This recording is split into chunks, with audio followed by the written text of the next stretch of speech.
warahmatullahi wabarakatuh. Selamat pagi anak-anak. Sebelum mengawali belajar pada pagi hari ini, mari kita berdoa terlebih dahulu ya. Berdoa dipersilahkan. Berdoa selesai. Bagaimana kabarnya hari ini? Sehat semua? Alhamdulillah. Hari ini ada yang tidak masuk? Masuk semua ya? Oke. Jadi hari ini kita akan belajar mengenai bentuk aljabar dan beberapa operasinya.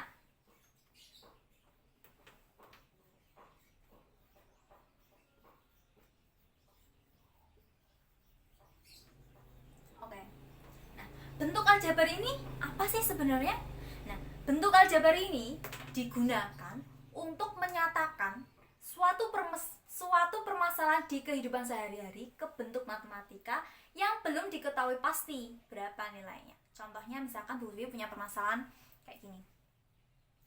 Suatu hari Abi dan Abbas akan pergi ke sekolah. Nah, jarak rumah Abi ini dinyatakan dengan X kilometer. Sedangkan rumah Abbas dinyatakan dengan Y kilometer. Jika rumah Abbas ini lebih jauh daripada rumah Abi, maka berapa selisih rumah Abbas dan Abi? Permasalahan seperti itu dapat ditulis ke bentuk matematika dengan bentuk aljabar. Maka dapat ditulis dengan Y dikurangi dengan X karena menyatakan selisih. Ini merupakan salah satu contoh permasalahan di kehidupan sehari-hari yang menggunakan bentuk aljabar. Jadi bentuk aljabar ini sangat berkaitan dengan kehidupan sehari-hari. Maka dari itu kita penting untuk mempelajari bentuk aljabar. Nah, contoh kalimat dari bentuk aljabar itu seperti apa saja? Nah, seperti ini. Ada 2x. Jadi 2x ini saja merupakan contoh kalimat dari bentuk aljabar. Nah, selain itu ada apa lagi? Ada 2x kuadrat min 1 misalnya. Ini juga merupakan bentuk aljabar. Ada lagi misalkan 3x plus 1. Ini juga merupakan bentuk aljabar. Jadi bentuk aljabar ini seperti ini contohnya. Gitu ya. Nah, bentuk aljabar ini memiliki beberapa unsur-unsur. Yang pertama ada variabel. Ada yang sudah pernah dengar variabel? Sudah? Apa variabel? Ya, betul sekali. Variabel merupakan gampangnya adalah huruf. Jadi huruf alfabet dari A sampai Z yang kecil. Jadi dapat dicirikan dengan seperti itu ya. Misalkan Bu Wiwi punya soal 2x. Variabel dari suku 2x ini berapa? Apa? Variabelnya adalah X. Kalau misalnya Bu Vivi punya soal lagi 2A min 1, variabel dari 2A adalah A. Gitu, paham ya? Oke, selanjutnya ada konstanta.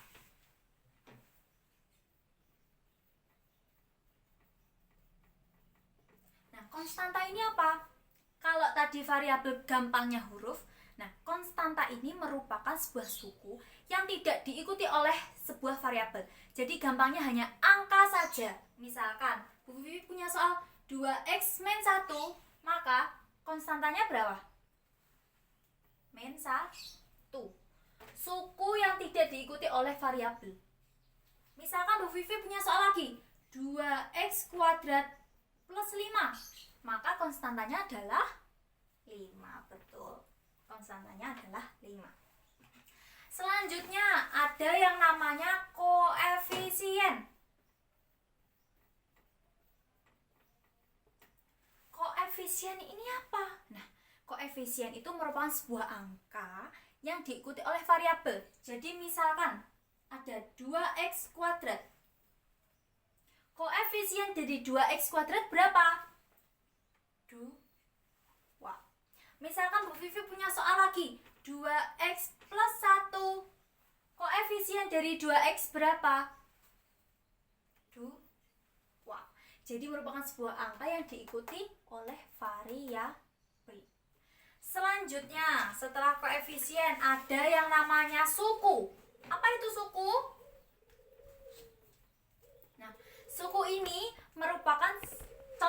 gini aja gampangnya. Misalkan Bu Vivi punya 2x kuadrat plus 3x dikurangi 1. Yang namanya suku itu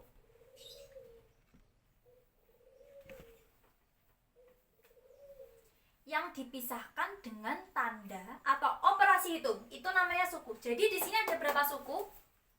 3. 1, 2, 3. Pokoknya suku itu merupakan sebuah kalimat yang dipisahkan oleh operasi hitung. Itu namanya suku. Nah, suku sendiri itu dibagi menjadi 2.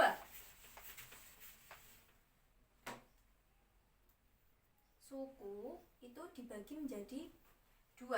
Ada suku sejenis dan suku tak sejenis.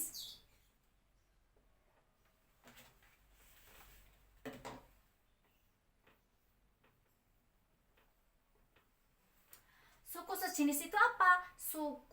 Sebuah suku yang variabelnya itu memiliki pangkat yang sama. Contohnya, misalkan Bu Vivi punya soal 2x kuadrat ditambah 3x ditambah 2x, maka suku yang sejenis yang mana?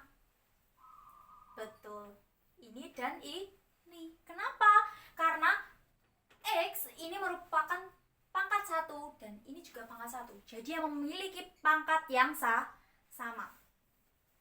Kalau misalkan Bu Vivi punya soal lagi, 3x pangkat 3 ditambah 2x dikurangi x, suku yang sejenis yang mana? Betul, 2x dan negatif. Paham ya sampai sini? Oke. Selanjutnya, setelah suku sejenis ada yang namanya suku tak sejenis.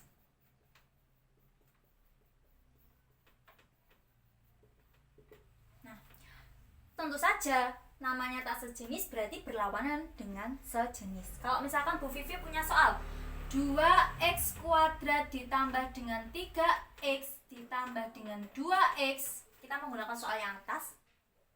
Berarti suku yang tak sejenis itu yang mana? Ini dan ini, atau ini dan ini. Dapat kita tuliskan seperti ini. 2x kuadrat ditambah dan 3x juga 2x kuadrat dan 2x. Ini merupakan suku tak sejenis.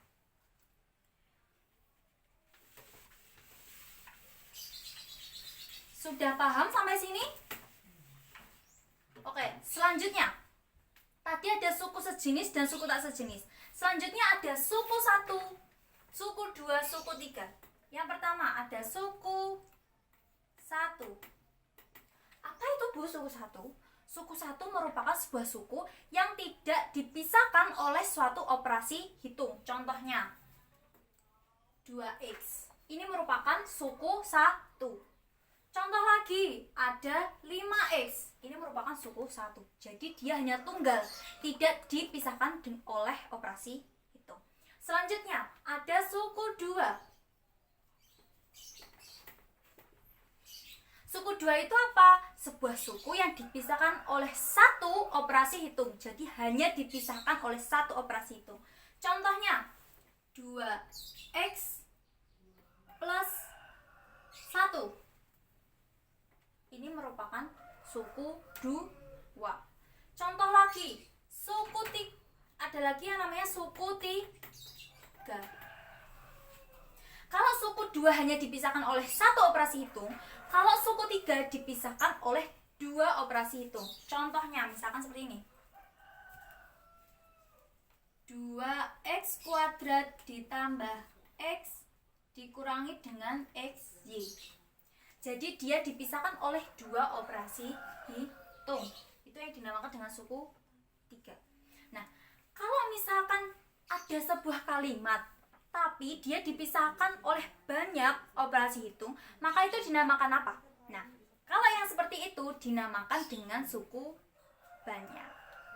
Jadi ada suku 1, ada suku 2, ada suku 3, dan ada suku banyak yang dipisahkan oleh lebih dari 2 operasi hitung. Nah, setelah kita belajar unsur-unsur dari bentuk aljabar, selanjutnya kita akan belajar mengenai operasi hitung dari bentuk aljabar. Yang pertama, operasi pertama ada penjumlahan dan pengurangan. Nah, penjumlahan dan pengurangan ini dapat dioperasikan syaratnya dengan dia memiliki suku-suku yang sejenis. Jadi misalnya Bu Vivi punya soal 2x kuadrat ditambah 5x dikurangi 2x. Nah, mana yang bisa dioperasikan? Betul sekali, ini dan ini. Jadi bisa dioperasikan, maksudnya bisa disederhanakan. Itu sama ya. Jadi menjadi 2x kuadrat ditambah berapa? 3x. Ini merupakan contoh operasi penjumlahan dan pengurangan pada bentuk aljabar. Nah, selanjutnya ada operasi perkalian.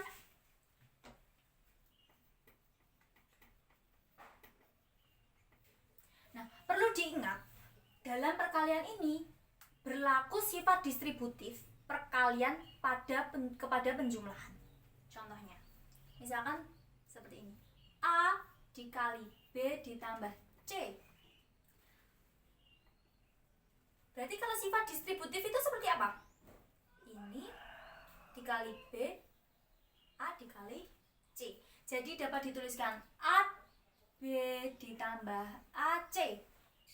Seperti ini juga, misalnya B dikurangi C, berarti A dikali B, A dikali C, maka dapat ditulis A B dikurangi dengan A C. Seperti itu merupakan sifat distributif. Nah, pada perkalian bentuk aljabar berlaku sifat distributif. Misalnya Bu Vivi punya soal 4 dikali A dikurangi B, maka hasilnya adalah 4A dikurangi 4B. Misalnya Bu Vivi punya soal lagi, ini yang sederhana. Kalau yang sedikit kompleks bagaimana, Bu? Seperti ini. 2x min 4 dikali dengan x plus 1 misalnya.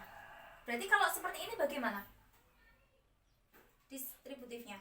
2x dikali 1 dikali x, 2x dikali 1. Ditulis dulu. Berarti menjadi berapa? 2x kuadrat ditambah dengan 2x. Lalu yang ini, negatif 4 dikali 4, negatif 4 dikali x, negatif 4x, negatif 4 dikali 1, negatif 4. Nah, dari kalimat ini yang bisa disederhanakan yang mana? Iya, yang ini. Berarti menjadi 2x kuadrat dikurangi 2x dikurangi 4. Itu yang dimaksud dengan perkalian bentuk aljabar. Oke, sampai sini ada yang bingung? Belum ya? Oke.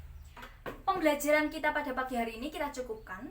Jadi nanti pertemuan selanjutnya kita akan membahas subbab melanjutkan perkalian ini. Jadi ada pembagian dan lain-lain tentang bentuk aljabar.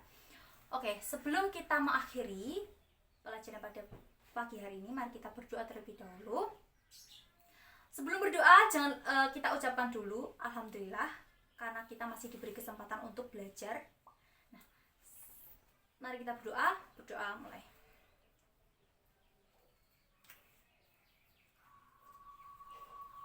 Berdoa selesai.